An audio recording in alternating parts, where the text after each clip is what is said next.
Welcome everyone as you pop in. We'll get started as I see folks come on in. It's great to see you here.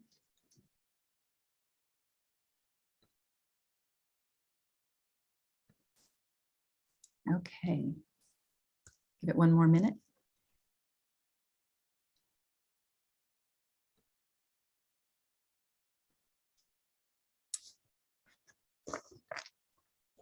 Well, I'll go ahead and start, and we'll have more folks join as they may.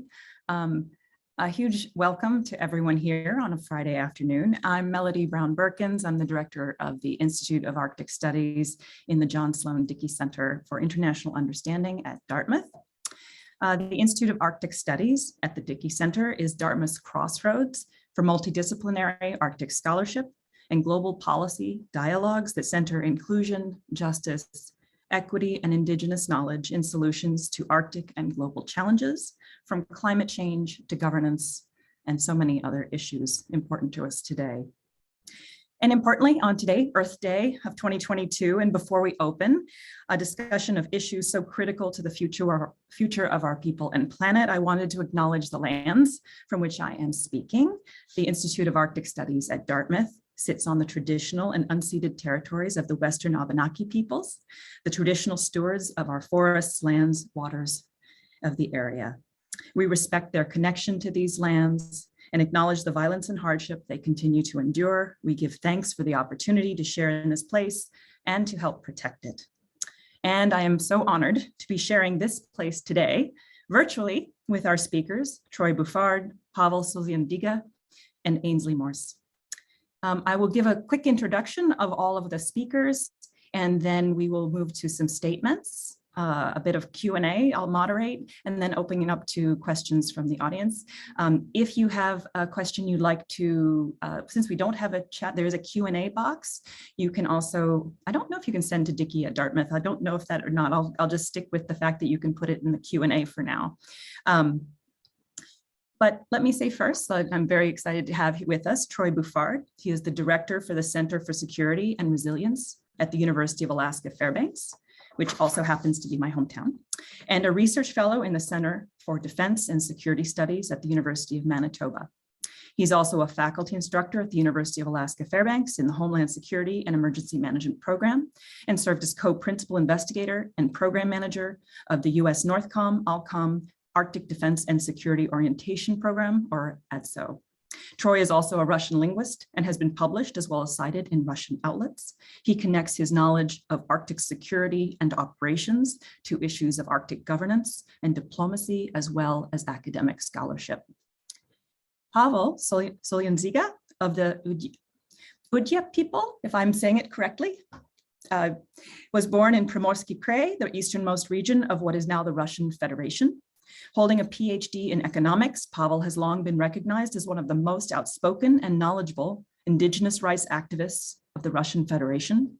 In his early career, he served as chairman of the Indigenous Peoples Association of Primorsky Krai and as counselor to the governor of Primorsky Krai on Indigenous issues before becoming a member of the Civic Chamber of the Russian Federation.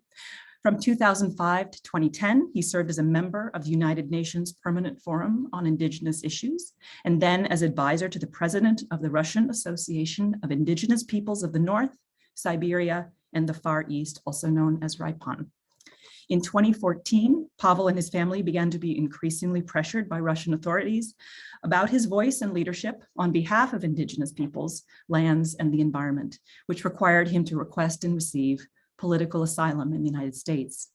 He has served as a visiting scholar with us here at Dartmouth, and he's now the chair of the board of the International Development Fund of Indigenous Peoples in Russia. He's also a member of the UN Working Group on the issue of human rights and businesses, and co-edits the journal World of Indigenous Peoples, Living Arctic. And finally, let me introduce Dr. Ainsley Morse, a professor of Russian at Dartmouth, who will serve as translator for Dr. Solyanziga. She is one of his longtime colleagues.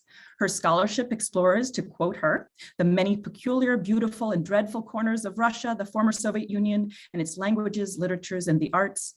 She studied Russian and Serbo-Croatian literature at Harvard and the University of North Carolina, Chapel Hill. And in addition to her active scholarship and translation skill, she is a leader in helping organize community and academic support to relocate the growing numbers of scholars at risk and to ensure their safety. Thank you for doing that.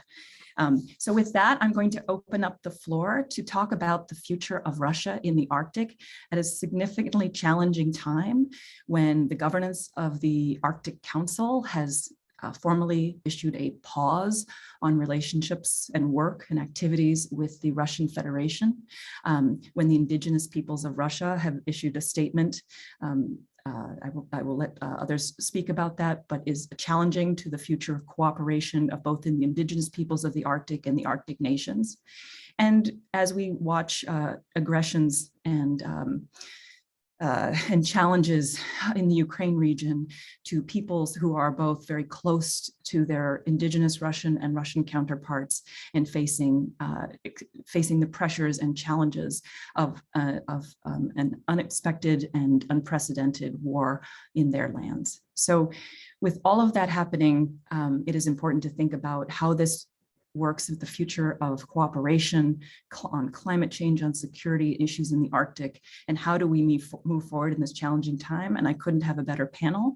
So with that, let me give the floor over to to Troy Bouffard. Thank you. And thank you, Melody, for that very nice intro. And thank you for inviting me. It's an honor to be here.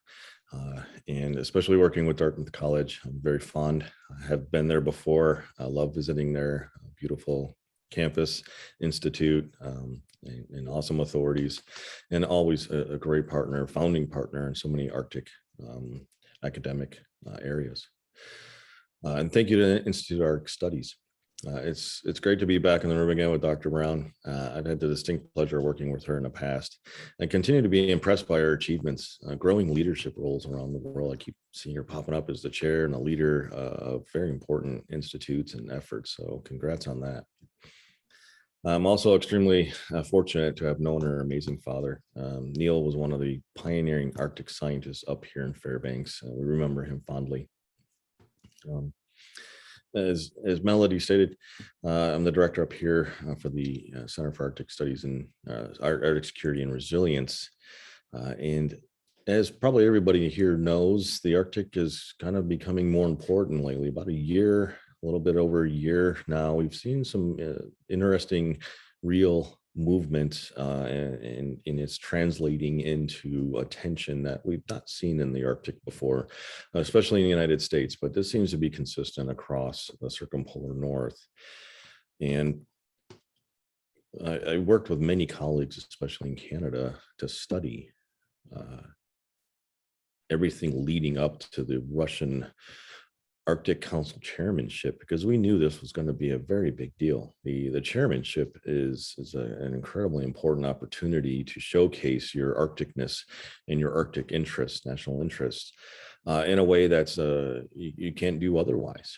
And that 2-year chairmanship often takes longer to prepare than actually conduct it, and it's a big deal.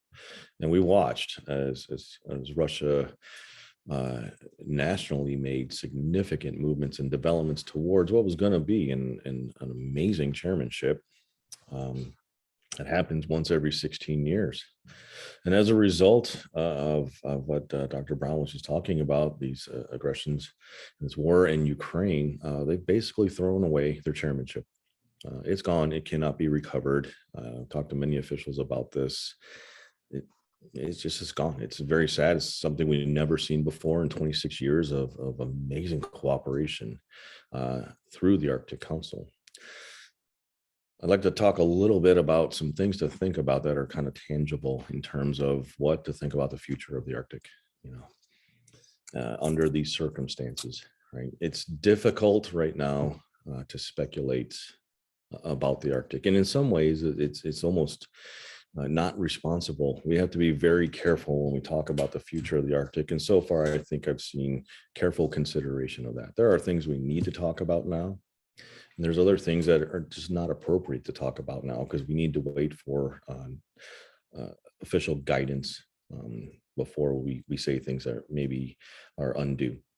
But one thing we can think about is we're probably entering into a future where dynamics are going to change. And I'd like to talk just a little bit about cooperation, a shift from cooperation to competition. When we think about these continuums, there's three main continuums we can kind of think about in terms of issue management, international relations.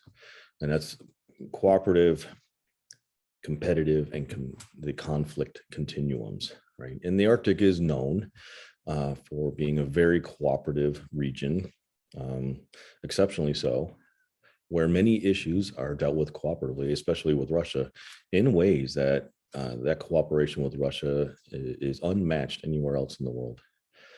And as a result of these current circumstances, we're probably going to see a significant shift into things that were well managed in the cooperative continuum, now shifting over to competitive. And that's important because we can look at the characteristics involving cooperation, which were very important that every one of us here can think about in terms of what we've done in the Arctic. And those characteristics involve like effective communication, helpfulness and trust, decreased obstructiveness, unity and coordination efforts, sharing of power, and defining conflicts as mutual problems, right? And we can probably expect to see things shift into the competitive continuum, which involve characteristics like where communication is impaired, mutual negative attitudes exist, division of labor is impaired, there's reduced confidence in each other, there's this distraction of power perceptions, and claiming ownership over solutions gets to be challenging. So as issues shift from cooperative to competitive, they can become vulnerable, which presents opportunities for exploitation or issues to elevate, escalate, or perhaps enter into the dangerous area of miscalculation, especially in security areas. That zone of miscalculation is where you see adversaries trying to almost push you into making mistakes, just for justification for confrontational purposes even. But even if below the threshold of confrontation or conflict, the results are increasing damages in reality or perception, which in and of itself adds to the difficulties of overcoming this accumulation of negativity. So this is something to think about. It's a little bit tangible in terms of we've enjoyed years and years of cooperation in the Arctic, and we can kind of expect things to shift into a competitive nature, whether it's healthy or unhealthy competition. It's certainly not what we used to have. So I'd like to stop there in respect of time for Pavel and give him extra time for translations as needed, but look forward to questions after. Thank you for that framing, Troy. That's incredibly helpful. And I will move to opening statement with Pavel and Ainsley. Просто вопрос, Павел, хотите я кое-что из того, что сказал Трой, приведу сначала, или вы сначала скажете свое, я потом просто как-то... Да, буквально. То есть вы все поняли или немного перевести для начала? Немножко, да. Хорошо. Ну вот он говорил, so I'm just going to translate a little bit of what Troy said before Pavel will give his opening statement. Thank you. Вот, собственно, Трой говорил о том, как динамика прямо сейчас меняется. Вот он немного описывал, как раньше стояли отношения, удивительно хорошие отношения между Россией и остальными членами вот Арктического совета. И как Россия готовилась как раз к председательству этого совета, и сейчас в связи с войной, вот, собственно, Трой сказал, что фактически она бросила это председательство, вот пришлось отказаться. И вот он как описывает прежние отношения, говорил, что вот эти хорошие были отношения, было очень много сотрудничества и такое прямо менталитет сотрудничества. И он описывает, как когда думаешь об отношениях вообще, вот в такой ситуации есть такие отношения, направленные, ориентированные на кооперацию, на сотрудничество, есть и скорее на конкуренцию, и есть такие на открытый конфликт. Вот. И сейчас вот наблюдается переход от сотрудничества именно к конкуренции. И что вот возможные последствия этого перехода раньше, когда была эффективная, оперативная коммуникация, взаимное доверие, чувство единства, желание координироваться, теперь вот все больше и больше вот отрицательного, да, вот коммуникация ухудшается, можно ждать меньше доверия между партиями, будут какие-то там претензии именно по отношению к возможным решениям и так далее. В общем-то, вот это все, что он там описывал. Конечно, было еще много всего, но в общих чертах, наверное, об этом и речь. Пожалуйста. Спасибо. Во-первых, конечно, спасибо большое за приглашение, за возможность принять участие. Thank you very much for having me and for the possibility of participating. Ну, вы знаете, мне кажется, что я опять же высказываю свое сугубо, наверное, субъективное мнение, да, но мне кажется, что в последние годы, даже вот те годы, когда Совет еще не было войны, да, Арктический совет сотрудничал, мне кажется, все-таки эти годы были... Ой, извините, я плохо слышу.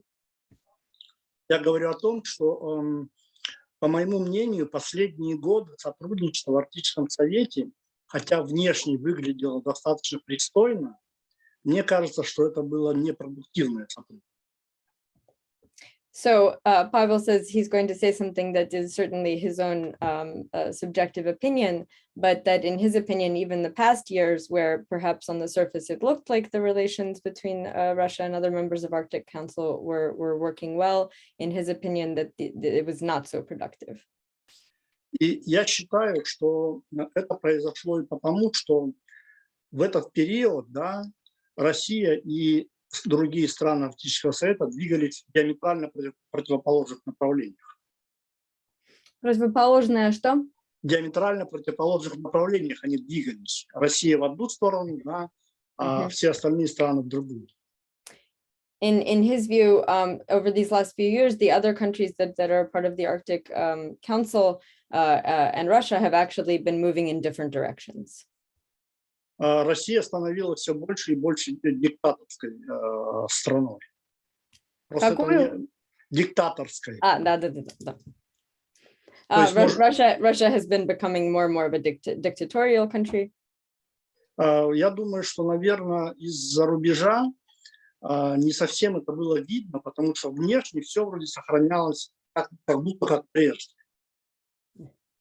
And I think that this was maybe not as visible from the outside in comparison to what it looked like from the inside. Я просто могу сказать, например, по коренным народам, да, гайки вот эти закручивали со страшной силой, да, и были сильно очень закручены. К сожалению, в Арктическом совете этого не было видно, потому что коренные народы в Арктическом совете представлял райком, который является департаментом правительства и ФСБ. Да? То есть их задача была заниматься пропагандой и пиаром. So he says that, for instance, from the point of view of indigenous peoples in Russia, over the past few years, things have been really cracking down very seriously. But this was not evident to the Arctic Council because the indigenous peoples, their representation within the Arctic Council was through the organization RAIPON, which is a government body that, in Pavel's view, represents basically a propaganda version of events. И, например, да, когда вот, говорят о том, что было хорошее сотрудничество, но это означает тогда, что другие страны Арктического совета или партнеры России, они просто либо не замечали, либо не хотели замечать того, что происходит в России в реальности. К сожалению, это, наверное, не очень лицеприятно, да, слышать, но это, к сожалению, было так. So he says that as far as this description of the relationship with Russia involving a lot of good cooperation, that this is something that basically is also a kind of a propaganda. I'm simplifying, but just that this was not something that other countries on the Arctic Council, they didn't know what was actually happening in Russia at that time. Я просто, Over the например, могу сказать, да, что мероприятия Арктического совета по коренным народам, да, и в том числе России, это превращались в такие, знаете, мероприятия танцев и песен, да, рассказывать о счастье, о благополучии и так далее. При том, что проблем накапливалось и нарушений очень-очень много.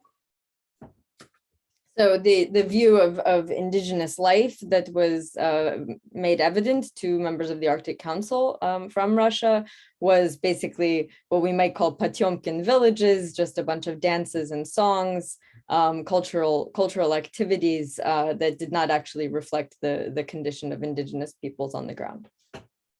Поэтому сейчас вот это время, да, которое очень трагическое время, да, когда Россия развязала войну против Украины, и когда арктические страны, 7 арктических стран приняли решение прекратить взаимодействие или заморозить, да, сотрудничество с Россией в Арктическом совете, я думаю, это время очень важное с точки зрения переосмысления в целом, да, деятельности Арктического совета, его стратегии, ну, и так далее. So I think that at this tragic moment, when Russia has started its aggressive war in Ukraine, and as a result, the Arctic Council has chosen to put this pause on further cooperation with Russia, Pavel says that he thinks this is an important moment to really rethink ongoing and future relations with Russia in the Arctic Council. Поэтому я хотел бы еще раз сказать большое спасибо за очень, мне кажется, важный разговор, который сегодня мы организовали. And one more time, thank you very much for this very important conversation that you've organized for us to have today. Thank you both so much. I couldn't ask for two folks to frame this moment better and more broadly. And so I just want to thank you for that. And I will and appreciate your opening statements. And I was going to ask you more. So my next question to you, and I don't know, this may be too big to answer, but I think I'm actually going to go to the hardest question first. And I'll start, Troy, I'm going to give this to you, Troy, first. But if you, knowing what you've seen, knowing the history, hearing Pavel, which I know you've heard discussions before, but if you were in a position right now, and I know actually you are, to advise Arctic policymakers, what are two, I think you mentioned, what are 2 or 3 things you hope that we can be thoughtful of in this pause to learn more and come out stronger, or in a stronger Arctic cooperation? What are some things that the U.S. could do to think about this pause, knowing that it's going to take a while, and it's but how do we move forward in the Arctic, in its security, its governance, climate? Are there any things you might suggest need to be done? Yeah, it's a tough one. There are plenty of things I think that can be done right now in terms of, when we look at the accomplishments of the Arctic Council, what it does, the amazing amount of work it does with the kind of collective resources that are organized through Arctic Council activities, plus the agreements that have come out of the Arctic Council. Fortunately, to some point, the first 2 haven't been exercised yet. Lack of need to exercise search and rescue and oil pollution response. And the most recent one on scientific cooperation gives us a bit of time to think about impacts to those agreements. The first one I know of at least is fully ratified, so the business of that shouldn't change regardless.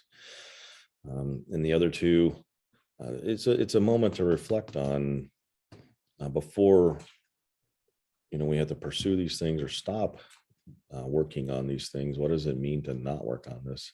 What does it mean? Do we want to sacrifice the extremely awesome effectiveness of the Arctic Council to bring focus and resources on the most important issues, especially environmental and indigenous, and really kind of make a difficult choice on what to do with that? Either in efforts to pursue, we got to make a decision. Do we want to pursue coming back together at the cooperative level of before, or will it be necessary to stay fragmented or even fractured? These are realistic scenarios I think we have to deal with, but I think first and foremost, it's going to be especially difficult for a superpower and middle powers and great powers to think about the larger picture involving relations with Russia in terms of whether or not we continue to cooperate with Russia in the Arctic. That's not going to be easy, and largely going to have to be led by the State Department and our senior leaders in terms of, is there interest in pursuing relations with Russia, maybe separate and distinct for the Arctic, or not? Are we going to do it or not? And if there's just no appetite, that would be, perhaps unfortunate. And maybe this is just time to sit around and write out a list of advantages and disadvantages and see which one comes out on top. Thank you. Yes, it's a really hard question, and it is. Thank you for trying to go there. It is. I think that is it. We're in the pause. We don't know where we're headed, but the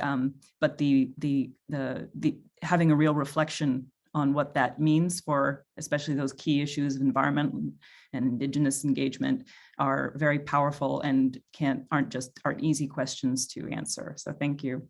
Pavel, I'm going to ask you, thank you, Ainsley, I'll let you. Maybe I'll translate the first. question and Troy's answers. Так вот, такой вопрос, вот Мелоди спрашивает, и сразу признается, что это очень большой и трудный вопрос, вот учитывая историю и давную, и недавнюю, как бы вы посоветовали нынешним политикам, как дальше быть, вот именно с политикой около Арктики, на что можно надеяться, какие уроки можно учесть вот из того, что было, и как это может повлиять на дальнейшую политику, в частности, США по отношению к безопасности, к правительственным делам вот, и климату.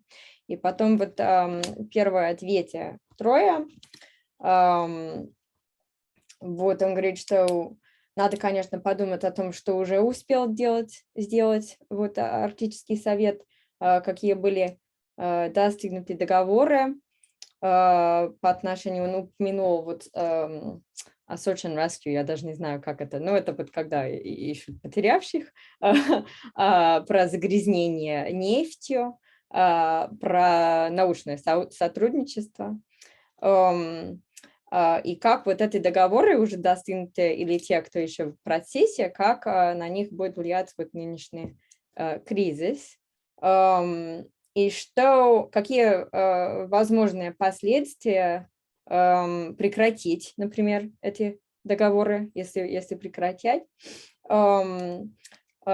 и как бы чем можно жертвовать, да, вот рациональным образом.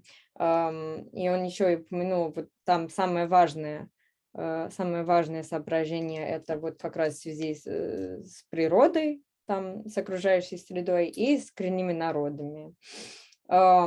И вопрос, можно ли вообще вернуться к предыдущему, к прежнему довоенному состоянию дел, и дальше будут ли работать именно фрагментированным образом или даже вот совсем с расколом между участвующими странами.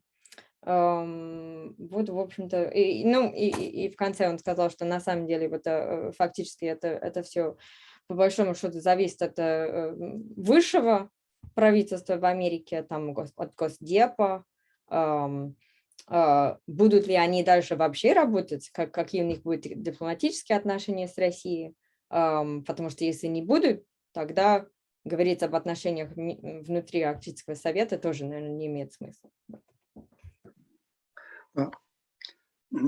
Спасибо большое. Но, как мне кажется, первое, мы все должны уже понять, что мы живем в абсолютно другом мире. Да? В другом мире после того, как Россия развязала войну в Украине. The first thing that we have to all acknowledge is that after Russia began this war in Ukraine, we are already living in a completely different world. И надо, к сожалению, признать, да, о том, что многие стратегии, которые были разработаны и действовали до войны, они, к сожалению, уже абсолютно не актуальны. And as a result, many of the strategies that had been developed and were working perhaps well enough before the war are really no longer relevant. Что касается вот сотрудничества в Арктике, как я уже сказал, да, что необходимо заново пересматривать всю стратегию деятельности в Арктическом совете. Всю стратегию что? Чего? Деятельности в Арктическом совете, Арктического совета. As I already said, we really have to just completely revisit all of the strategies that were being used by the Arctic Council. Я могу сказать, да, что помимо того, что путинский режим развязал эту войну, мы должны честно признать, что путинский режим в настоящее время очень активно поддерживается россиянами за эту войну. Извините. В том числе, к сожалению, да, и учеными, и разными другими слоями общества. We also have to acknowledge that in addition to having started the war, to Putin's government having started the war, it is also true that this war is supported by a very large percentage of the Russian population, including many scientists and people that we may have worked with previously in the Arctic Council. Я, например, лично видел, да, как два руководителя двух арктических вузов призывали, да, поддерживать Путина в его войне против Украины. I have seen myself, for instance, how two directors of institutes of higher education dedicated to Arctic studies have openly called for support for Putin's war in Ukraine. Я нахожусь на связи с российскими учеными, которые сейчас подвергаются репрессиям, в том числе не только со стороны ФСБ и полиции. Конечно, они подвергаются ФСБ, но в том числе преследованием, давлению со стороны своих коллег за то, что они осуждают войну. I am personally in touch with scientists right now who are experiencing repressions not only from the FSB, the Russian security services, and the police, but also from their own colleagues for their open protest of the war. Студентов российских, в том числе из числа коренных народов России, отчисляют из университетов за то, что они открыто высказывают свою позицию в отношении войны, в отношении того, что они против войны. And students are being expelled from universities for openly stating their opposition to the war. И поэтому, естественно, при выработке новых подходов, да, сотрудничества и деятельности в арктическом регионе необходимо, к сожалению, это тоже учитывать. Это новая ситуация. And this is, unfortunately, we have to take this into account when we think about who we're working with, who works on Arctic matters.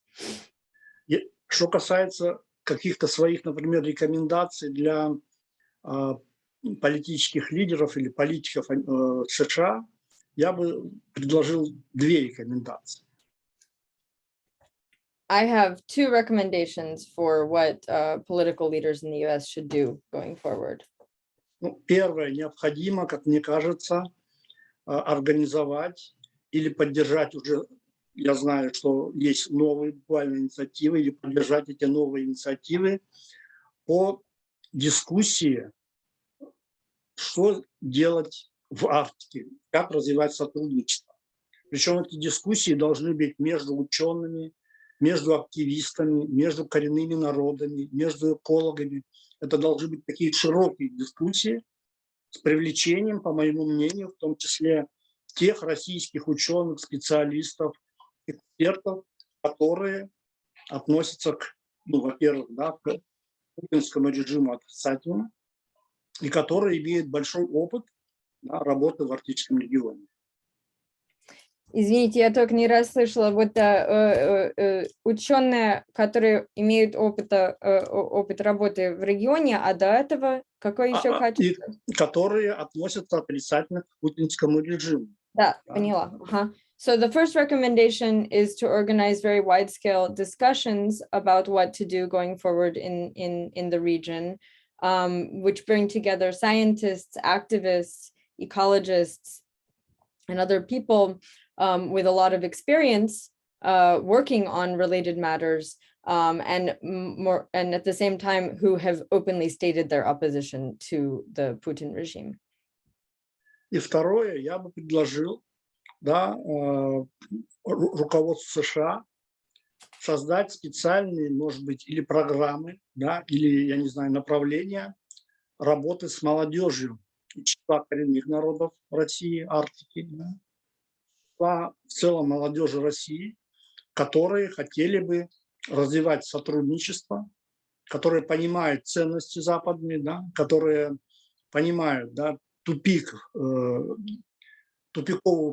путь, который выбрал Путин, да, и так далее. Я считаю, что для будущего, для стратегии поддержка молодежи очень важна.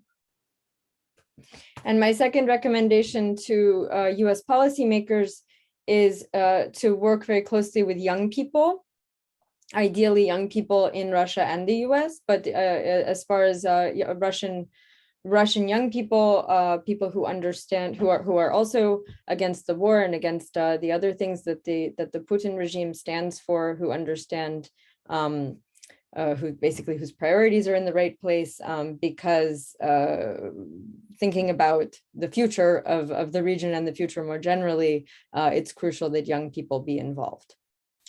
Ну и единственное исключение, мне кажется, да, которое можно и необходимо, наверное, сделать для того, что было раньше достигнуто и подписано договора в Арктическом совете, это, конечно, вот помощь при авариях, да, при чрезвычайных ситуациях в Арктическом регионе, которое, по моему мнению, в принципе, было единственным таким важным достижением, да, вот арктической кооперации.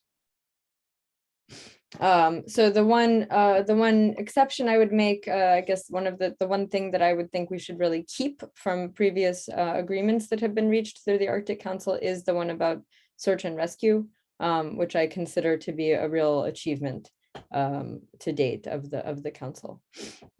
Спасибо. Thank you.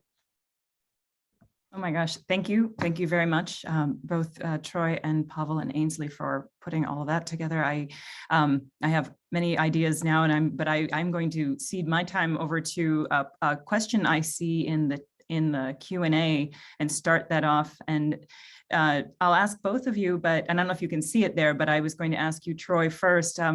One of our participants asks, has Russia, so in short, has Russia pivoted away? Has it purposely, or maybe not purposely, but pivoted away from a soft power approach to the Arctic, this cooperation and influence, to this hard power approach actually in the Arctic too? How would you answer that? Well, I say that I'm not sure Russia is doing a pivot as much as it always had a very strong soft power and hard power approach to their Arctic behavior and strategic developments. So, you know, I'd start with that.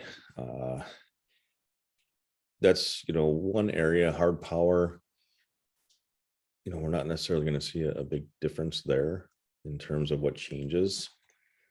Soft power, perhaps, you know, when we get into the competitive continuum, you see soft power probably being flexed a little bit more where there's opportunities to do so.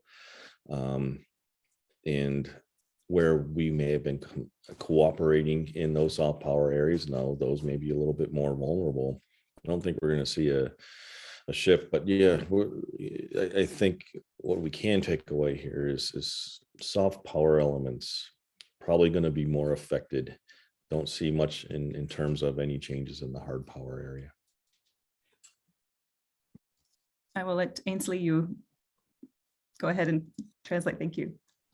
Так, Павел, вот такой вопрос из зала.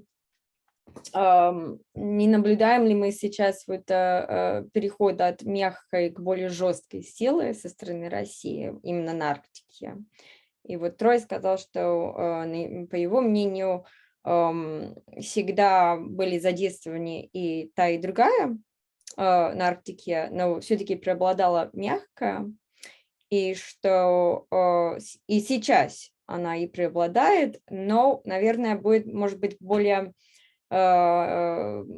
сильно применяться именно в контексте новых отношений конкуренции.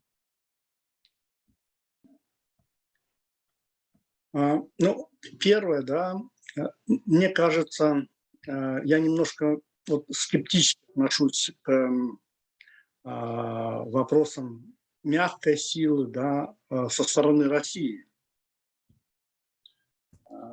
Я почему говорю скептически, потому что я когда-то принимал дискуссии в России на самом высоком уровне по поводу применения России мягкой силы.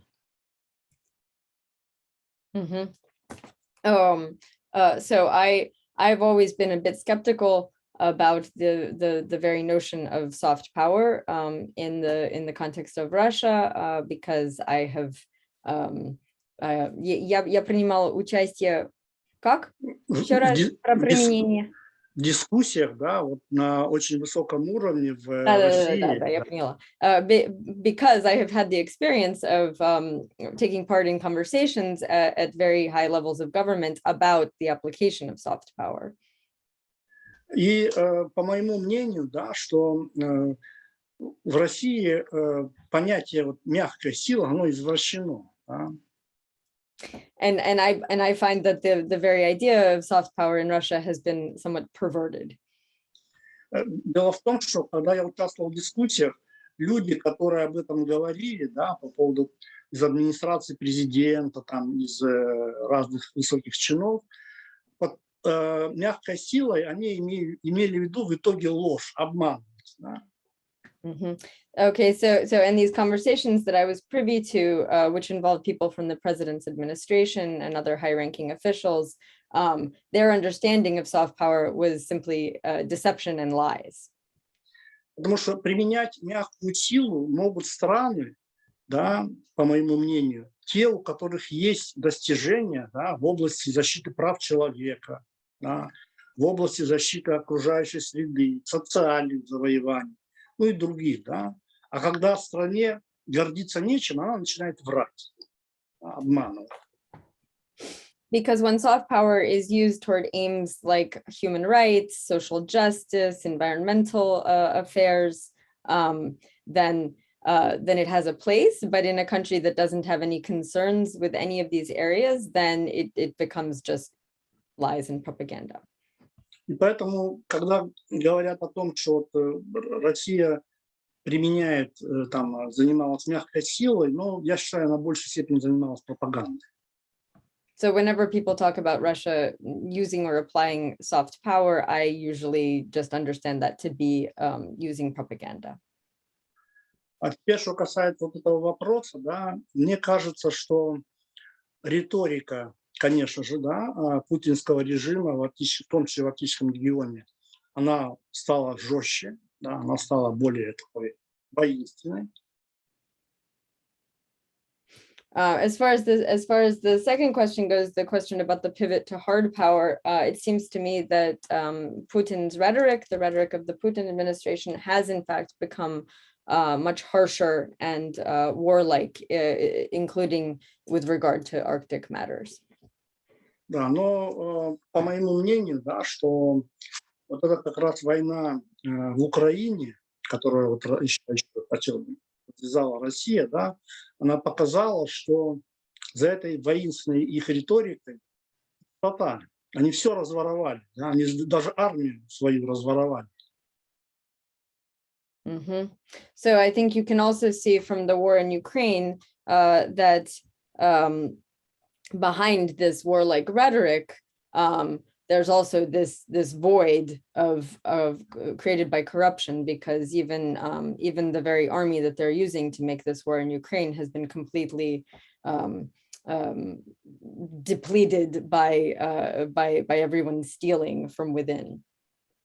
Конечно, нельзя относиться легко к их вот этой воинственной риторике. Конечно, надо понимать, что безопасность стран Арктического региона надо усилять, да, от, не дай бог, от российской агрессии, да, надо готовиться, чтобы Россия понимала, что в этом случае она получит сильный жесткий отпор. Но при этом мне кажется, что вот это всего лишь такая риторика.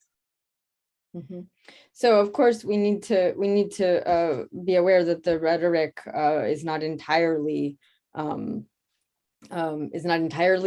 It's not that there isn't anything behind it, and it's important that the security of Arctic countries right now be increased, and preparations are in order such that should Russia direct its aggression elsewhere, it would meet a very strong resistance. But at the same time, there is a lot of hot air in the rhetoric. Если говорить образно, я бы, наверное, сравнил, что Россия сейчас похожа на такого большого издыхающего дракона, который уже, Путин, мне кажется, переживает свою кончину. Начала свою кончину. So if we want to be more figurative, it seems to me that right now Russia looks like an enormous dragon in its death throes, and it is definitely approaching an end, but is still dangerous as it goes. Поэтому сейчас вот важно, конечно, сосредоточиться на разработке стратегии, да, сотрудничества в будущем, уже когда Путин. And this is why it's important right now to work on strategies looking ahead to the future, so that these things are in place when they can be put there. Thank you. Thank you all. Well, I'm going to, I was going to pivot, but I think I'm going to actually move to let you both maybe make a final comment, but I will say that some of the things I've taken from this, thank you for again, the framing has been so clear. Thank you, Troy, for we're at a moment, and I think as Pavel noted, we're not in the middle of it. We are at the moment when we have moved from a very different space from cooperation, and being clear about that is what the perception of that from Pavel is. Thank you for your clarity on that too. But we are still hoping. I think we all want to hope for cooperative areas, perhaps in search and rescue, perhaps in some of these agreements that are so important to all countries.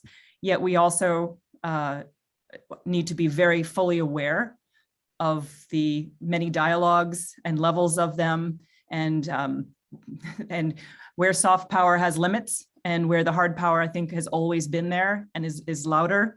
So I appreciate those framings, and that I do feel from this conversation, and as it sort of clarified for me, that we are not, it's not just a pause that we might go back. I do think there is a sense from both of you that we really need to rethink and look at our structures and our ways forward for cooperation on issues of security and climate and search and rescue, and even as well, just being very thoughtful about how we are approaching these and the structures we have in the Arctic Council, to be fully aware of the actions that have happened and been led and unprovoked by the Russian Federation. That is very important, and thank you, both of you.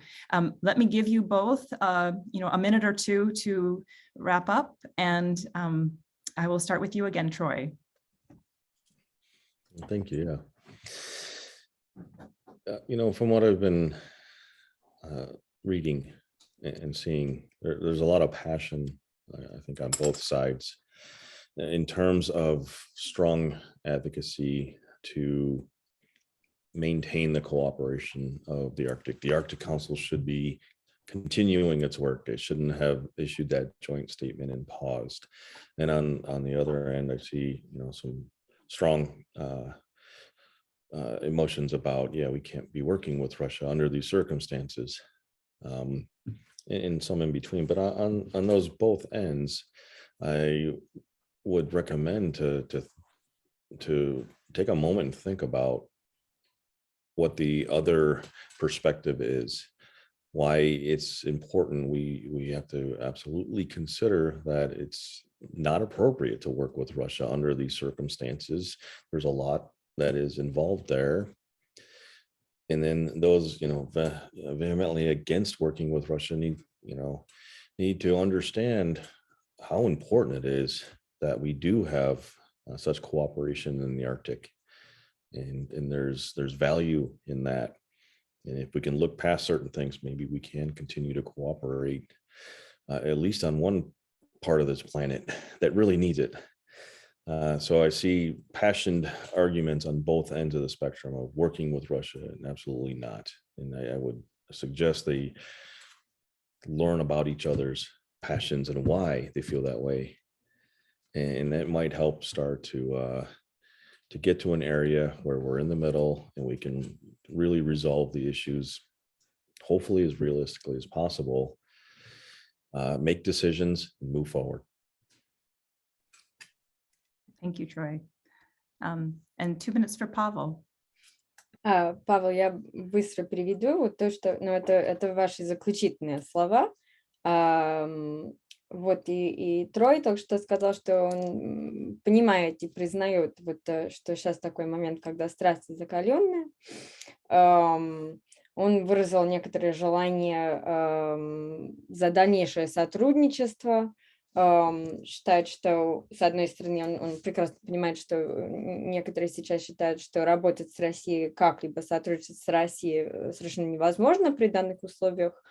А некоторые считают, что надо, наоборот, даже сотрудничать ради именно вот этих очень важных целей для продолжения работы на Арктике, да, в Арктике. И что, возможно, некоторое сотрудничество все еще возможно, если каждая, так сказать, сторона может видеть с точки зрения другой страны. Вот, пожалуй, ваша очередь. Да, я, наверное, соглашусь с Троем, да, что, конечно, нельзя обрывать все контакты, связи, сотрудничество. Конечно же, сотрудничество необходимо продолжать. Мы хорошо помним, что западный мир и Советским Союзом тоже развивал разные направления сотрудничества. So, of course, I agree with Troy that we don't want to completely reject any and all forms of cooperation. And we can, for instance, consider the kinds of cooperation that did happen during the Soviet period between the West and the Soviet Union. Потому что на самом деле, конечно же, есть очень много вопросов, которые представляют взаимный интерес, да, даже между демократическими странами и диктаторством. Because in fact, there are quite a few shared interests even between democratic and totalitarian or dictatorial countries. Конечно же, вопросы и безопасности, вопросы изменения климата, вопросы окружающей среды, коренных народов, конечно, это очень важный вопрос. Questions of security, questions of climate change and the environment, and questions of indigenous peoples are relevant to everyone. Но при этом, как мне кажется, да, западный мир должен будет понимать, что так же, как это понимал западный мир, когда вел переговоры с Советским Союзом. Да. Если раньше, ну, до недавнего времени, до этой войны Запад воспринимал Россию как партнера, как, ну, в некоторой степени друга, да, теперь нужно понимать, что это, к сожалению, не друг и очень-очень нехороший партнер. So, nevertheless, I do think that the West needs to understand, and again, there's a parallel here with the Soviet experience, that while until recently Russia may have appeared as a strategic partner and even a friend, it is now clear that Russia is definitely not a friend and not a good partner. Но это как раз, мне кажется, все очень важно выработать в стратегиях нового сотрудничества, да, нового подхода к сотрудничеству. So it seems to me that we really need to work on developing strategies for a new kind of cooperation going forward. Поэтому я очень надеюсь, да, что и разговоры, дискуссии будут продолжаться, и это, мне кажется, это очень важно. So I very much hope that these conversations and discussions will continue going forward. It's very important for the future. Thank you. Thank you both so much. Troy, you've brought it all together with a very thoughtful reflections and how we have to move forward with decisions, but in shared spaces, recognizing the accomplishments that we have made and not forgetting those, and the importance of these informed and strategic cooperation. And Pavel, you just emphasized that it is a new kind of cooperation, and how do we move forward in defining that and making sure that it is aware and thoughtful, aware, and mutually and beneficial, and looking back to old agreements, looking forward to how we do this in the future with our eyes wide open.